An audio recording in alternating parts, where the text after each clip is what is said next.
recording? Because the red light's flashing. Okay. So tell you it's recording, does it? There you go. G'day. Do that again. G'day. G'day. Thanks for stopping by. We're off to Brunswick Heads, a little place about 20 minutes out of Byron Bay. Yep. To visit family. On the highway, been on the highway since early this morning, since they opened the borders overnight. Yeah. Eased restrictions a bit, which is great. We can finally get out. And spent the past couple of weeks up on the Murray region. Went to Lake Boga for a week and a place called Gunbower for another week. Now, going to Broken Hill. Where are we off to? Brunswick Heads. Brunswick Heads. We're going to Brunswick Heads. We're going to Brunswick Heads. It's 13.5 hours from Wodonga, where we stayed for a week just to prepare for this, rather big trip in our van. Probably the biggest trip we've done. And so you've been in Wodonga. It's about 13.5 hours from Wodonga. We're not sure what that's going to look like yet, but we'll take it as it comes. Yep. Pull over somewhere and stop for the night. Yep. On the way through, we get a bit too tired. Well, that's one of the joys of having a caravan, isn't it? You can't just do that. Exactly. You can't just stop anywhere, really, and have a bit of sleep and get going again in the morning. Yep. Show you some of the highlights of our time in the Murray Valley region. Well, at least Lake Boga and Gunbower. Hope you enjoy it. Our first destination for this part of our trip is Gunbower. So on our way to Gunbower, we stopped at a little town called New Mercer for some lunch. Found this little park here. It's a very fascinating little park. It's got some interesting machinery around it. We'll go and have a bit of a look, I think. One of the things we found in our travel so far has been that often these little regional towns have just the most amazing parks where you can stop and rest and go to the toilet and have lunch. Turns out this park had quite an extensive range of restored farming equipment on display. Had a bit of a look around at all the different equipment from bygone years.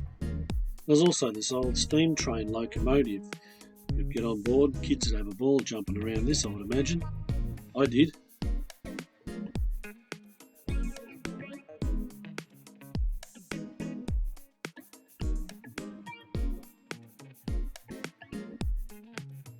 After some lunch and a good look around, it was time to hit the road again. Come on, Paul. Let's get a wriggle on. An hour and a half later, we pulled into Gunbower. Gunbower is a rural township in northern Victoria. It's about 200 kilometres north of Melbourne and 40 kilometres northwest of Echuca. Gunbower has a population of about 550 people. But despite the small number, Gunbower has an abattoir, a caravan park, a public reserve and oval, 3 churches, a hall and a hotel. As you drive through Gunbower, there are a handful of shops dotted along the highway, and right on the edge of town is the Gunbower Caravan Park, our home for the next week. Arrived at the Gunbower Caravan Park and grabbed a great spot in the corner of the park. Plenty of space, room for us to move around. Great little setup. If you ever find yourself at the Gunbower Caravan Park, make sure you ask for the back corner site. Very peaceful park, I found. And being right at the back, we couldn't even hear any of the road noise from the highway. Next day, we went for a walk, explored the town, which included the local butcher shop, post office, which doubled as a hardware store, an old butter factory, which had been converted to boutique accommodation. There was a general store and petrol station. Then on the other edge of town is the Gunbower pub. So we stopped at the Gunbower pub for lunch. Enjoy our feed in the dining room here.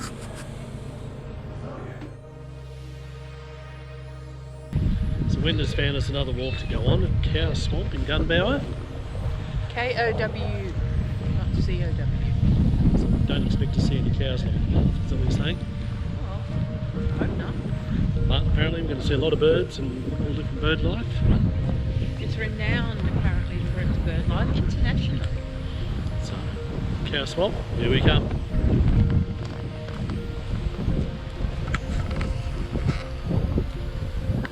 Turns out this wasn't cow swamp, just a local park with a lake. Very pretty lake, but not cow swamp. So we hopped in the car and went in search of cow swamp. Sensed we were getting close. Ooh, not here.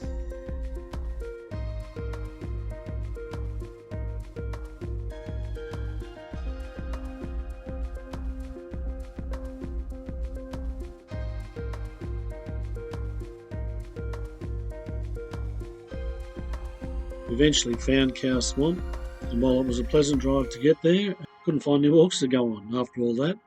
Still, it was a fun day exploring the area.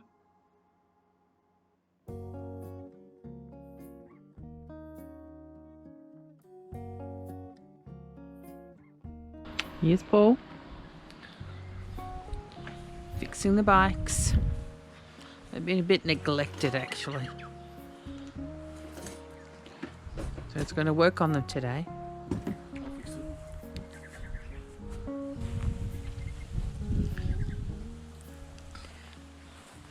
You look like you know what you're doing, Paul. I really would have improved it. Here's my bike. And there's Paul's bike. You're going to work on your bike too? Mm-hmm. Excellent. We've got both. So we can get them up and running. Nice and smooth. Mm-hmm. And we can use them to ride around towns. Did you leave the fridge open? Yep. While we're at the Gunbower pub, we enjoyed a glass of locally produced red wine. We decided to visit the vineyard that produced it in nearby Echuca. The vineyard's called Carriages Winery. The label gets its name from the 4 railway carriages the owners have restored and converted into boutique accommodation on their property. Each bottle's got a cardboard rail ticket as the label. With that, we spent our last night at Gunbower. In the morning, we got packed and hitched up, ready to head off. One of the challenges of travelling with a large car and van is negotiating some of the turns and narrow passages in and out of caravan parks.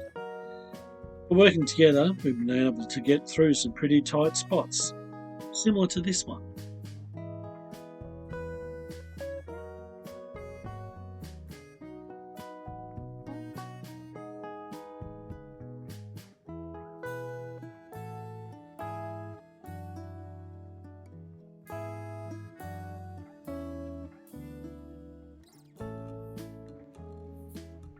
Another one of those unpleasant tasks that you need to do when you live on the road. Nah, let's not go there.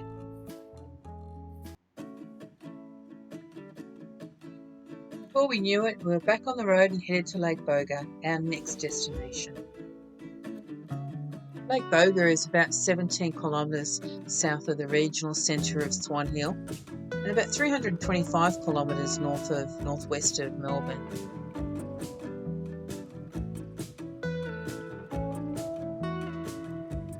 Lake Boga has been one of our favourite spots so far. Right on the lake, a large site, plenty of opportunity to sit around and just relax. In the morning, I woke to a spectacular sunrise. Wenda saw the photos later.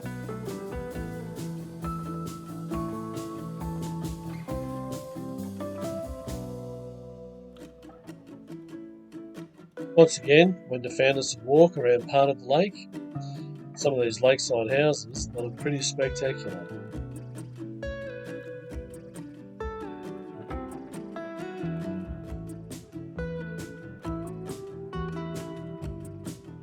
Along our walk, we stopped at Boo's Cafe for some breakfast.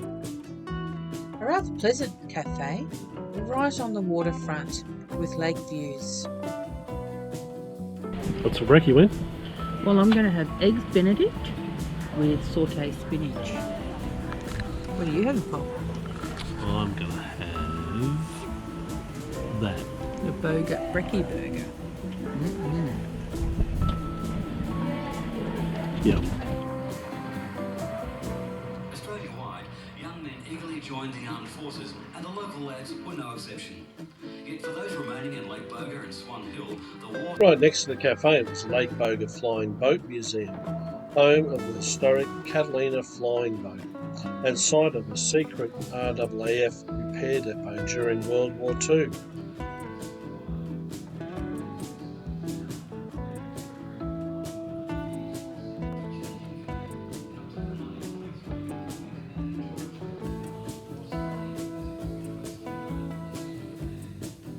At a cost of $15 each, it was well worth the visit. Even got to pop your head inside one of the aircraft and have a bit of a look around. From the caravan park, it was only a short walk into town. The path took you along a quirky trail that goes over the railway line and is complete with silos and a storehouse.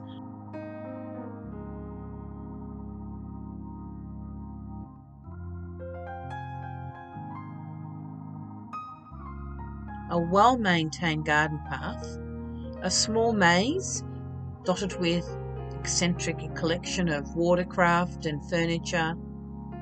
It was really cool.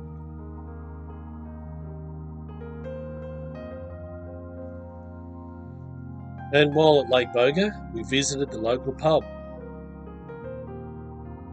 and enjoyed our usual parma and steak. Then, as we left the pub, we were treated to a spectacular sunset. How awesome are these rich colours in the sky?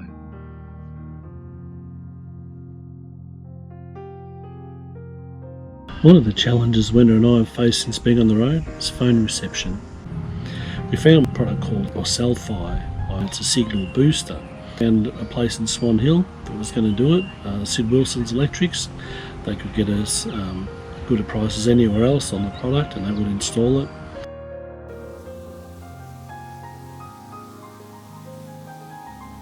The day before we left Lake Boga, we were hit with a huge windstorm, which was promptly followed by another hailstorm, really testing out the quality and build of this van.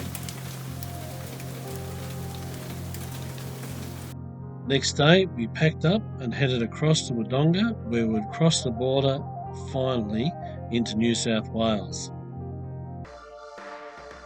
From Wodonga, we headed up to Brunswick Heads. We stopped overnight at the Taree Showgrounds, $20 for the night, water and power hookup. Not bad. Then in the morning, that's an early start on the last leg of our trip. Passed through Coffs Harbour, home of the Big Banana. From there, it was all open road.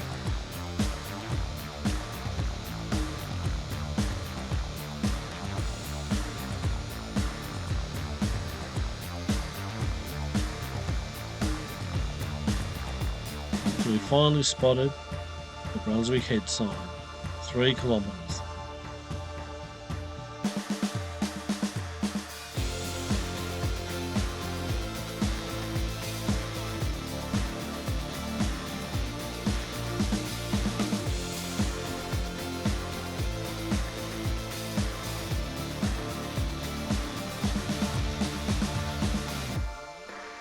It had been a long trip, but we were here and we were ready to enjoy catching up with family and some of what Brunswick Heads has to offer. We quickly got set up and headed down to the beach. Only a short walk across the bridge and we could put our feet in the water.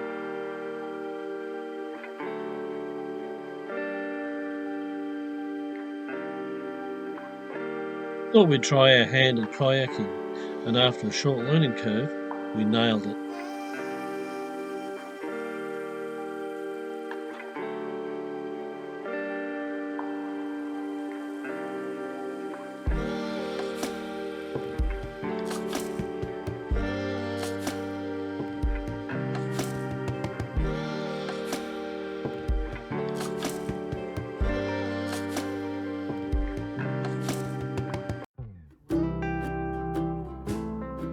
For a small seaside village, there's no shortage of restaurants and cafes.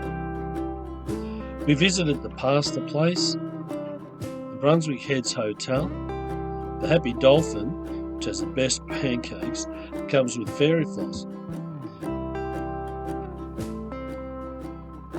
Trawler's Cafe and Bar, in the Pink Ice Creamery. And just out of town is the Margaret Polly Arts Centre and Cafe, where you can watch the first rays of dawn light hitting Australia on top of Mount Warning. There's no shortage of entertainment at Brunswick Heads, from live music in the sand shell to street art. Many artists have started their career from this little town.